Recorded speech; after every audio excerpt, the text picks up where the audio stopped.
বলিউডে সালমান খান ও অরিজিৎ সিং এর দ্বন্দ্ব অনেক পুরনো, যা নিয়ে একটা সময় হয়েছিল ব্যাপক আলোচনা। প্রায় এক দশক আগে শুরু হওয়া সেই ভুল বুঝাবুঝি নিয়ে এবার নিজেই মুখ খুললেন সালমান। দুই তারকার বিরোধ অবশেষে শেষ হলো। সম্প্রতি বিগ বস 19-এর একটি পর্বে বিষয়টি স্পষ্ট করেছেন সালমান নিজেই।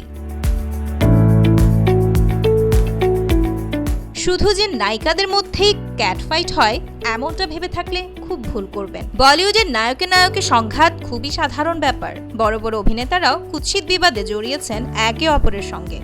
তবে নায়কে গায়কে ঝামেলার উদাহরণও কিন্তু রয়েছে ইন্ডাস্ট্রিতে।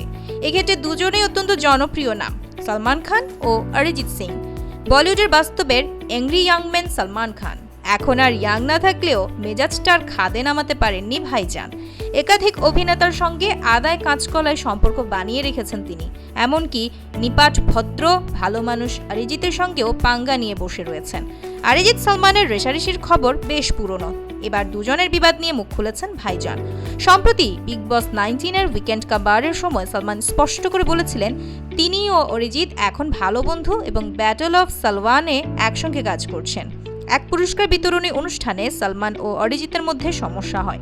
পরে সে বাদানুবাদের কয়েকটি ভিডিও সোশ্যাল মিডিয়ায় ভাইরাল হয়। এ ঘটনার পর নিজের বেশ কয়েকটি ছবি থেকে অরিজিতের গান ফেলে দেন ভাইজান। এবার জানালেন সেই তিক্ততা আর নেই নায়ক ও গায়কের মাঝে।